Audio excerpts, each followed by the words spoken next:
Hello and welcome back to You're a Goddamn Cheetah with me, Jenna, the Scorpio Moon Coach. Hello, how are you doing? First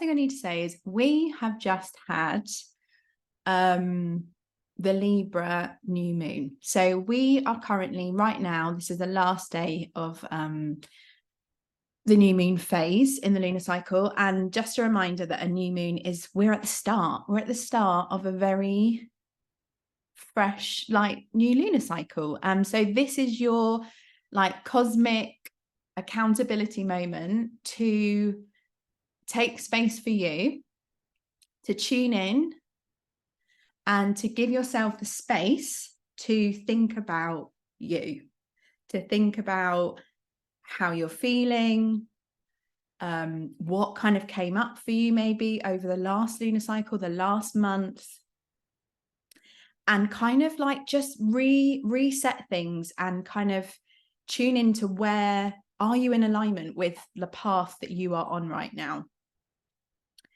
and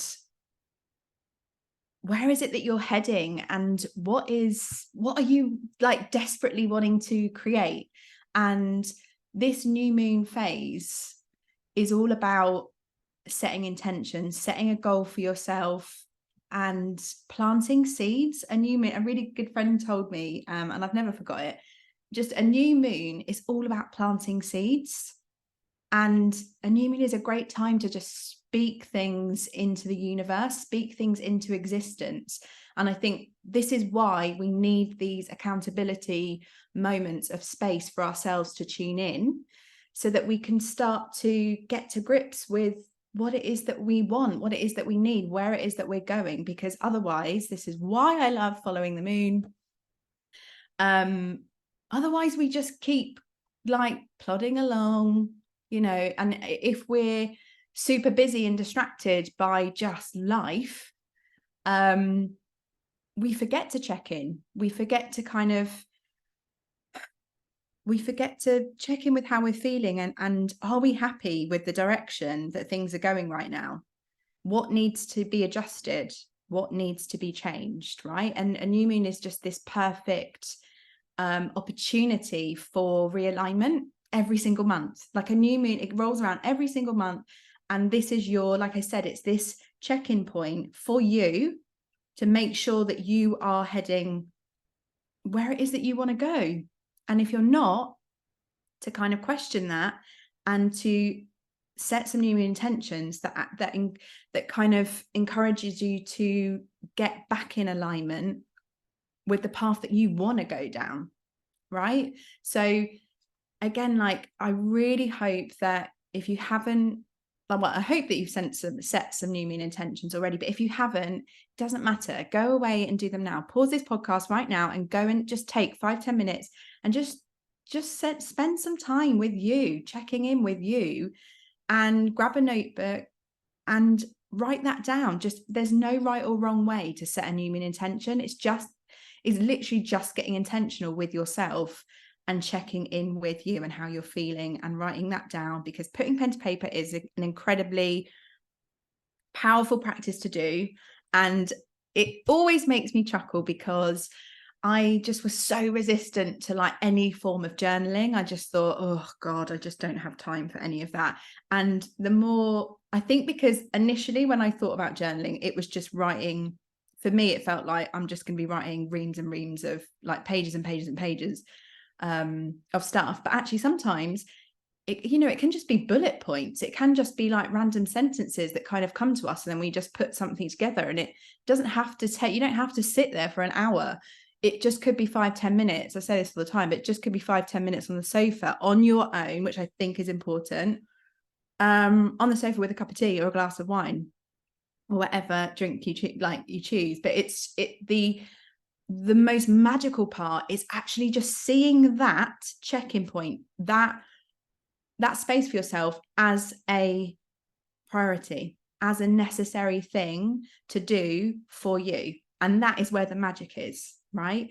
And I promise you, if you start to set new moon intentions and you continue to work with the moon in this way, you will see progress. you will move forward. You will propel yourself forward, whether it's business or personal life. You will move forward. I cannot tell you the leaps and the growth and the transformation that has come from me setting new moon intentions. And the great thing is, if you can maintain this, keep showing up for yourself in a new moon and a full moon. Follow me on Instagram at Scorpio Moon Coach, because I will always remind you when these phases are coming up. If you keep showing up for yourself, if you keep writing this down and tuning into you, and you write it in the same notebook, you literally will have proof of, oh, I set a new moon intention for XYZ last month, and oh my God, I did that thing.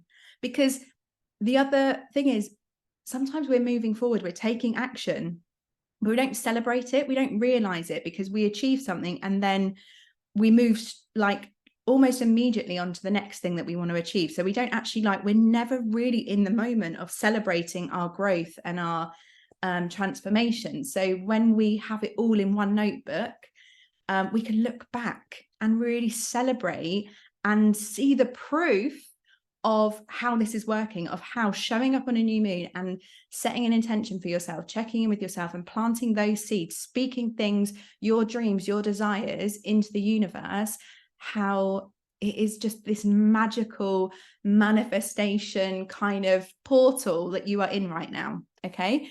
And it's also we're now in eclipse season.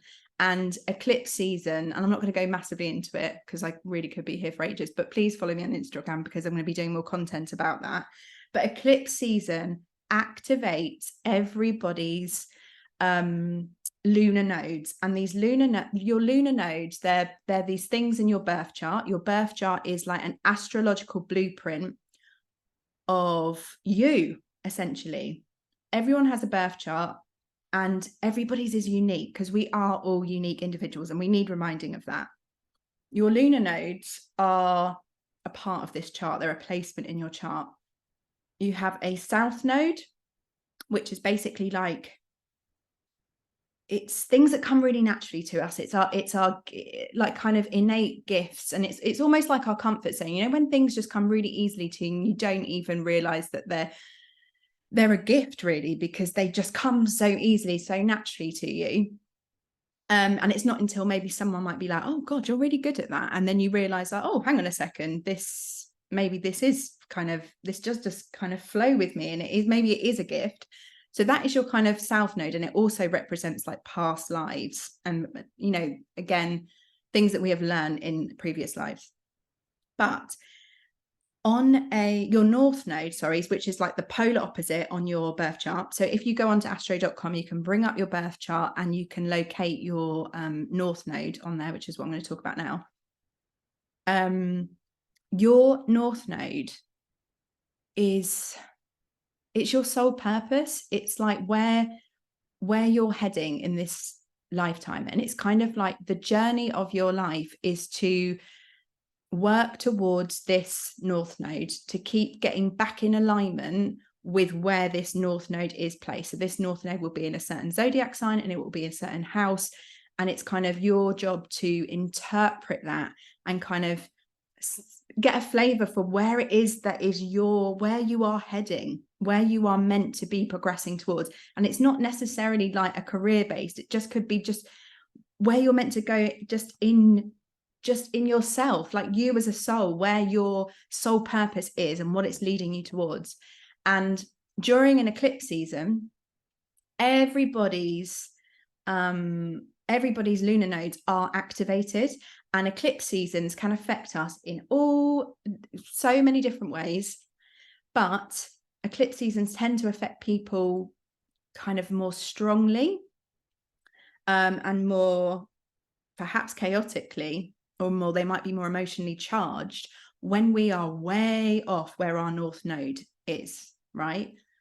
Because this eclipse, it's like a kind of eclipses, the eclipse seasons kind of come around to almost like shake us by the shoulders and be like, come on, like check in.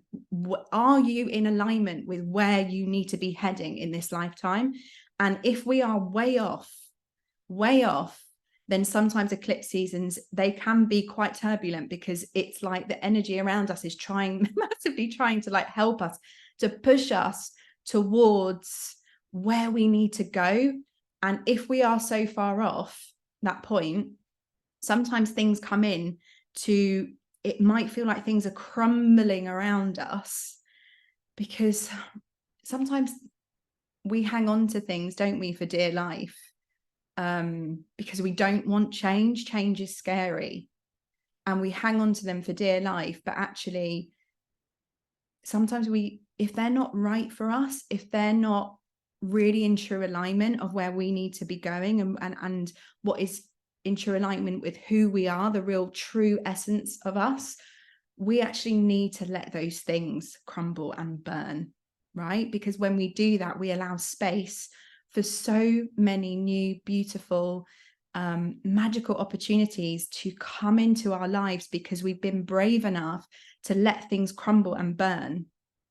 And that is just this kind of, and that is real.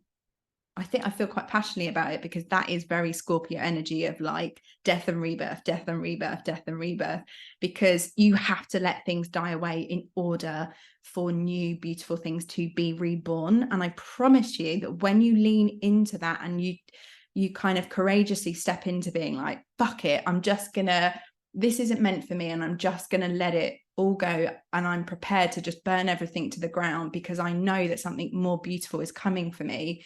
And you can kind of just lean in and trust that you will then be facing your North Node. And it's almost like when I feel scared, or when I feel like, oh my God, like I am massively going out of my comfort zone here. The comfort is, well, then I must be facing my North Node, because your North Node, we think this South Node that I described earlier, that's your comfort zone. Your North Node is out of your comfort zone. So every time I'm kind of dipping my toe out of that comfort zone and doing something that kind of scares me and makes me feel vulnerable, then I know that I'm facing my North Node. I know that I'm getting more on track with where I'm supposed to be going in this lifetime, and being more in tune and more aligned with the true essence of me. And this is what this eclipse season is about. So if like, just get an awareness of this is what's going on, and be, listen to the emotions that kind of come up over this eclipse season, what bubbles to the surface. Emotions are signposts telling you, hey, you need to listen. This is coming on. This emotion is bubbling to the surface for a reason. It needs attention. Listen. It most normally means like there needs to be some sort of readjustment, realignment, change, right?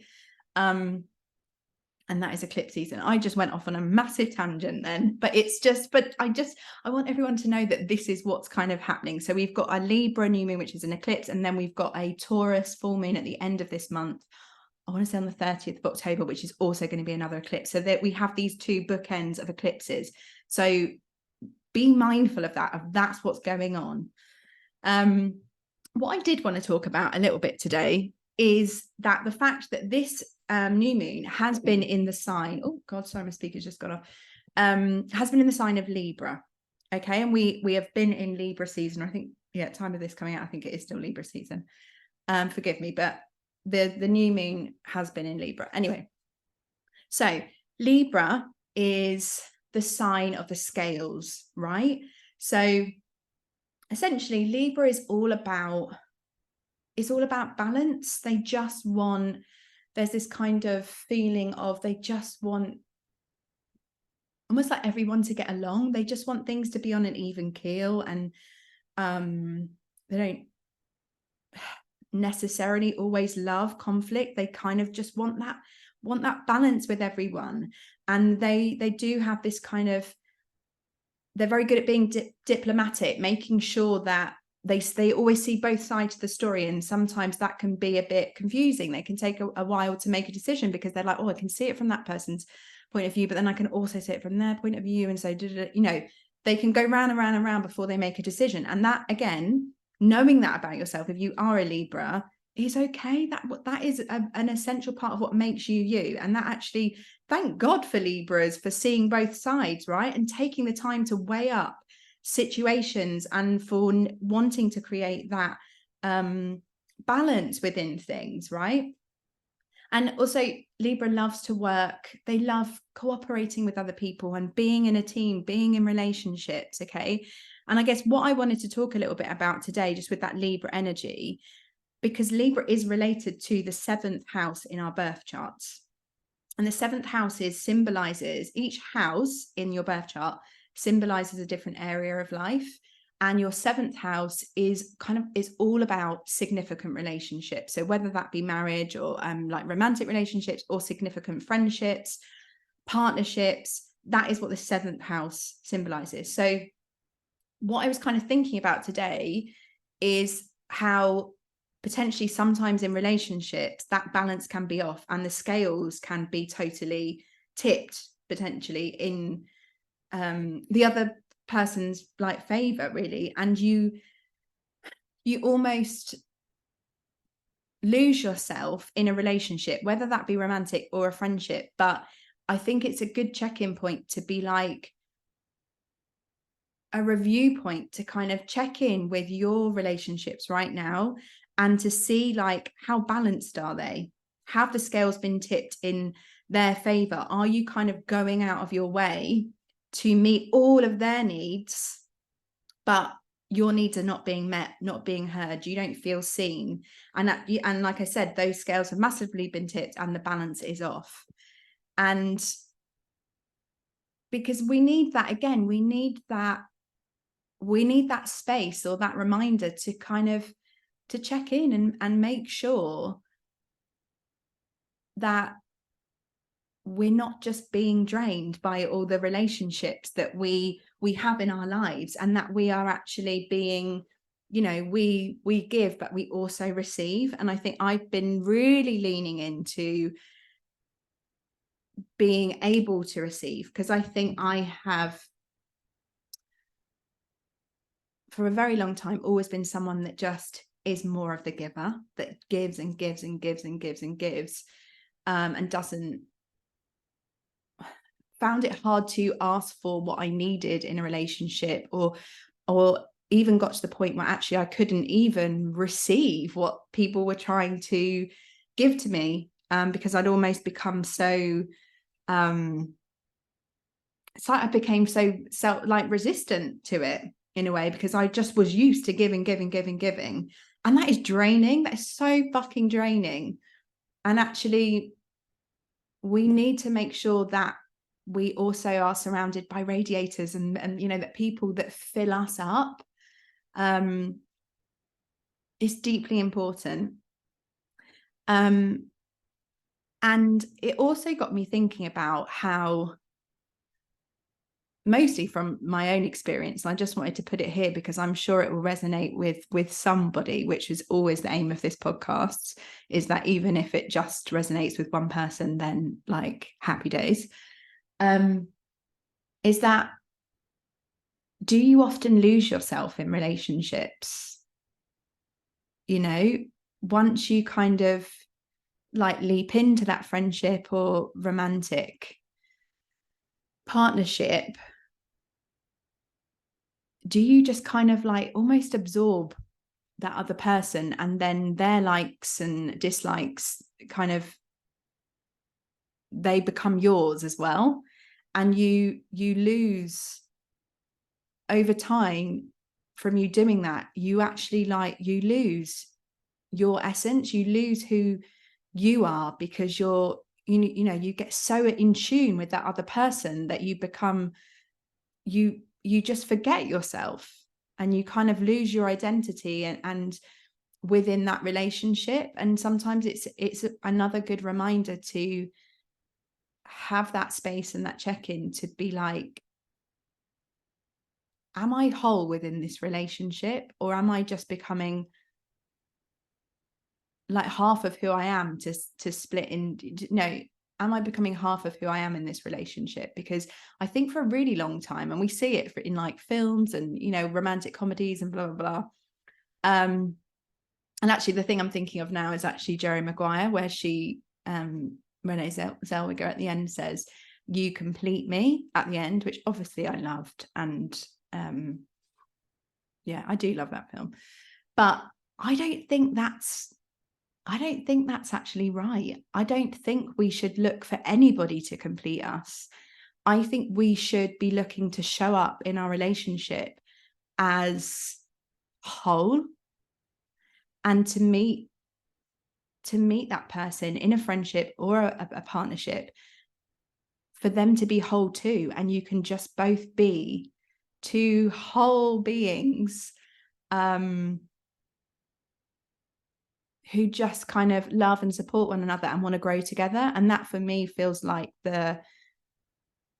certainly where I'm heading, or where I want to head. But it's a good, again, just something to kind of think about, like, how whole do you feel right now? Like, are you being your true, authentic self with those that you love around you? Because the other thing about this, this North Node that I was talking about earlier is, and the wonderful Kirsty Gallagher, who is like the Queen of the Moon, who I love, she said this thing a couple of months ago to me, and it's just stayed with me. Like, I don't think I'll ever forget it. But she said, your sole purpose is just to be more you, to be more you. And I think if we can show up in our relationships whole and authentically ourselves, like, isn't that possibly like the greatest thing ever? To show up in a relationship and to be truly seen for exactly who you are, without having to compromise who you are for another person. And I had this kind of light bulb moment, I want to say like a month ago. Like, I'm doing this, I'm still doing it, this Glow program. And it's like a nutritional program, but to be honest, it's been more of a spiritual thing than anything, and like a self-love kind of like gift to myself, because I've been really fucking loving myself and looking after myself and showing up for myself every single fucking day. And it's making me feel more whole, because I'm just showing myself love. I'm not looking for anybody else to meet those needs. I'm doing it myself. And the more I do that, and the more I show up for myself, and I see myself as a priority, and I show myself love, I realize that actually being whole, it all starts from within. I am the only person that can make me feel whole. And the light bulb moment I had was, I was having a little daydream, as you do, because, as you know, I am single, and we're going through a separation. And yeah, I'm starting to think about, okay, well, what, I've spent a long time now on my own, which I've loved, but it's also like getting to the point where I'm like, could I lean into another relationship? I don't know, but I'm open to it. And then just starting to think about, right, what things would I like want from like a partner, or the next person? And one of them was like, oh, I just want someone that I can talk to and have long conversations with, and occasionally go on like an amazing like walk through the forest and like look for the moon and all of these things. And within that kind of daydream, I basically thought, oh, it would just be so nice to just do a bit of like stargazing. That would be so cool.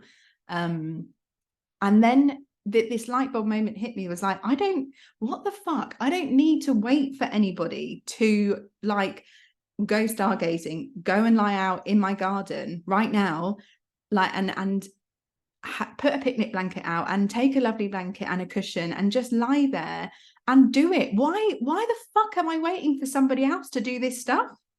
because that, and so I went out, I just had that light bulb moment. I was like, right, yeah, why am I waiting for someone to do this magical thing that I want to do, which will make me feel whole and will bring me joy? Why am I waiting? Why am I outsourcing that when actually I can fill up my own cup? I can make myself feel whole and show myself love by doing this small act of just walking down my stairs, going outside and just lying under the stars. And it felt amazing because it was something that I really wanted to do, but I felt like I had to do it with another person. I was like, no, I'm all good. I can do these things that make me feel whole. The power is within me to make myself whole. And it just felt so important to share that. And as a reminder of like, oh my God, like having honest, authentic relationships with those around us, with those significant people around us, is so deeply, deeply important. But we need to have these check-in points when we make sure that the scales aren't tipped and that there is an even keel, there is an even exchange of energy within those relationships. And if those scales are dipped, how can you put things in place? How can you put boundaries in place? Have those conversations to balance out those scales again, so that you are not being drained in the relationships around you. But also to check in about, you know, do you feel lost in a relationship? Are you showing up as the true authentic you and sharing who you truly are with those around you? And how can you, if this is resonating with you, how can you on this new moon set a new intention of where you can show up more as you? Because the more you do that, the more you show up authentically as yourself, I cannot tell you the levels of happiness that comes from actually just being more you. It is everything. It is everything. And where are you waiting for other people to make you feel whole? Like, what activities or what experiences or just what kind of, where are you waiting on somebody else to make you feel whole, to fill up your own cup? Because I'm telling you, the only person that can really truly like fill up your own cup and make you feel the deepest love is you.